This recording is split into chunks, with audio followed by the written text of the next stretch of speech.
So আমি এখানে একটা ডামি ক্যালকুলেশন করেছি যে লার্নিং পারপাস। সো এখানে এমপ্লয়ি নেম থাকবে, এখানে স্যালারি একটা বেসিক, তার কি বেসিক হচ্ছে ক্রসের 50%, তার ডেট অফ জয়নিং, টার্মিনেশন ইফেক্টিভটা কবে হচ্ছে এবং তার সার্ভিস লেন্থটা। এই জিনিস, এই ইনফরমেশনগুলো ক্যালকুলেশনের জন্য খুবই গুরুত্বপূর্ণ, কারণ এই বিষয়গুলো নিয়েই তার ক্যালকুলেশনটা রেডি হবে। সো আমি দেখতে পাচ্ছি টার্মিনেশন বেনিফিট 120 দিনের বেসিক স্যালারি। আসসালামু আলাইকুম। আমরা যারা এইচআরে কাজ করি, আমাদের টার্মিনেশন বেনিফিট নিয়ে অনেক সময় কাজ করতে হয়। অনেক এমপ্লয়িকে বিভিন্ন পরিবেশ পরিস্থিতির কারণে টার্মিনেট করতে হয়। ম্যানেজমেন্ট ওইসব এমপ্লয়িকে আর কন্টিনিউ করতে চায় না, তাই তাদেরকে বাধ্য হয়ে আমরা টার্মিনেশন করতে হয়।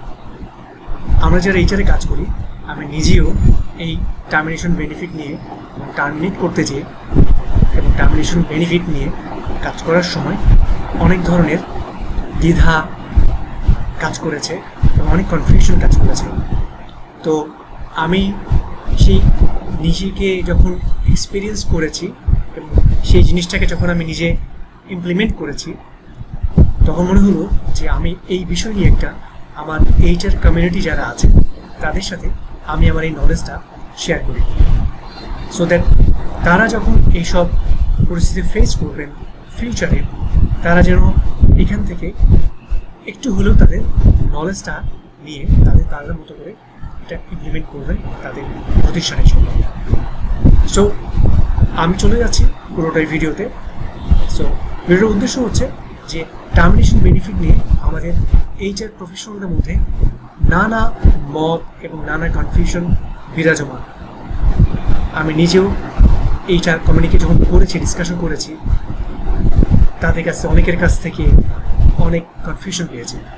সো আমি এখন যাচ্ছি একদম লেভেলতে কি বলেছে এবং সেটার সাথে কিভাবে ক্যালকুলেশনটা হবে এবং এটার সাথে ট্যাক্স ক্যালকুলেশনটা করে কিভাবে তাকে ফাইনাল চেকটা দিতে হবে, সেই পুরো বিষয়টা নিয়ে আমি আজকের এই ভিডিওতে আলোচনা করব।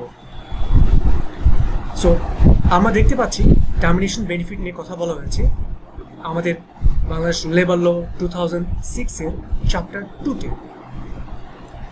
যেটা নিয়োগ ও চাকরি শর্তাবলীতে। এখানে 26 নম্বর সেকশনে বলা হয়েছে, আপনারা দেখতেই পাচ্ছেন স্ক্রিনে, বরখাস্ত ইত্যাদি ব্যতীত অন্যভাবে মালিক কর্তৃক শ্রমিকের চাকরি অবসান।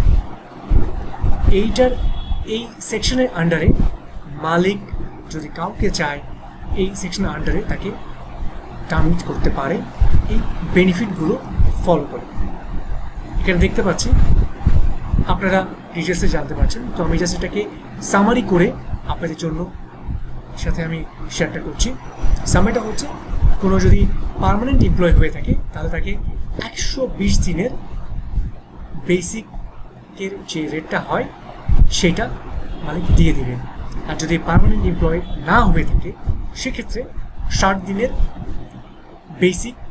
বেসিকে যে দিন গণনা করে যেটা হয় সেটা দিয়ে দেবেন। এবং সার্ভিস বেনিফিট হিসেবে 26-এর 4 নম্বর বলা হয়েছে, যেটাকে বলি আমরা কোনো স্থায়ী শ্রমিক যদি পূর্ণ বছরের জন্য 30 দিনের করে মজুরি পাবে, মানে হচ্ছে 30 দিন করে তার বেসিক পাবে যদি সে যে কমপ্লিটেড যে কয়টা বছর সে পূরণ করেছে ওই কোম্পানির সাথে। সো 26-এর সেকশন 26-এ পুরো ডিটেলসটা বলা আছে, টার্মিনেশন বেনিফিটটা কী হবে এবং পার্মানেন্ট এমপ্লয়ি এবং কন্ট্রাকচুয়াল বা আদার্স এমপ্লয়ি যদি হয়ে থাকে সেক্ষেত্রে কী ধরনের গণনা করতে হবে। এবার আমরা চলে যাচ্ছি ক্যালকুলেশন, যে আসলে এটার ক্যালকুলেশনটা কীরকম হতে পারে।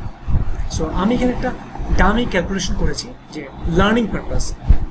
সো এখানে এমপ্লয়ি নেম থাকবে, এখানে স্যালারি একটা বেসিক, তার কি বেসিক হচ্ছে ক্রসের 50%, তার ডেট অফ জয়নিং, টার্মিনেশন ইফেক্টিভটা কবে হচ্ছে এবং তার সার্ভিস লেন্থটা।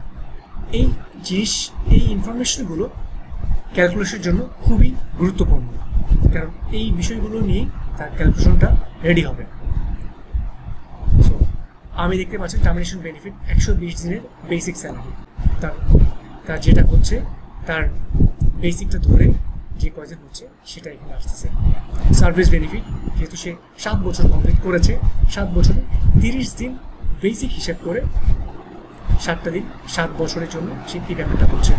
আর্ন লিভ এখানে 40 এবং 60 ডেজ আর্ন লিভ দেখতে পাচ্ছেন। 40 ডেজ মানে হচ্ছে যারা ফ্যাক্টরিতে কাজ করেন তাদের জন্য ম্যাক্সিমাম 40 ডেজ পর্যন্ত তারা আর্ন লিভ এনক্যাশমেন্ট হবে। যেসব ক্ষেত্রে এখানে কথা একটি বলা দরকার, যারা 40 ডেজের কথা বলছেন যে আপনাদের কাছে যদি আর্ন লিভ আপনাদের কোম্পানিতে নাও থেকে থাকে বাট আপনি তাকে টার্মিনেট করছেন, তাহলে আপনি এই 40 ডেজ অথবা 60 ডেজের জিনিসটা যদি আপনি পেমেন্ট করে দেন তাহলে এই ক্ষেত্রে আপনি ইউ আর সেফ।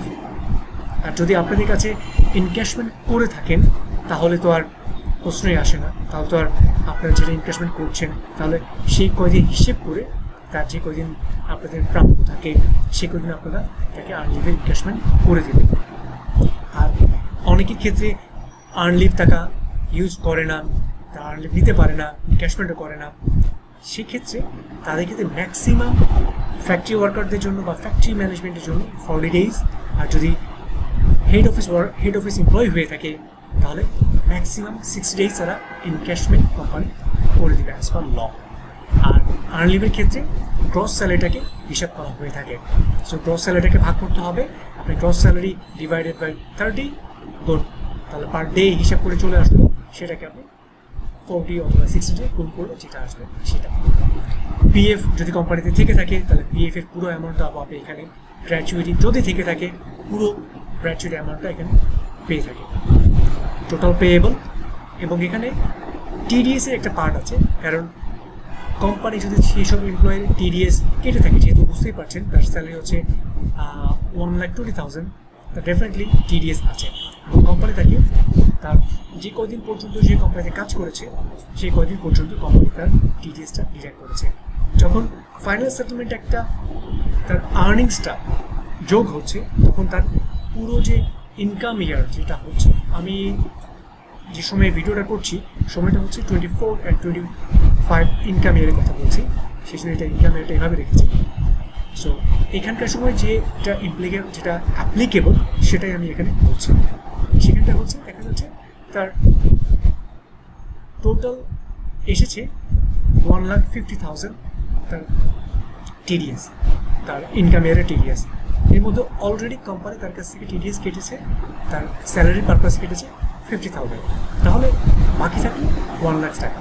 তাহলে ওই ফাইনাল সেটেলমেন্ট থেকে যে অ্যামাউন্টটা থাকবে সেখান থেকে আপনি 1 লাখ টাকা টিডিএস ডিডাক্ট করে তাহলে তার নেট পেয়েবলটা বেরিয়ে আসবে। তাহলে নেট পেয়েবলটা হচ্ছে 8,60,000।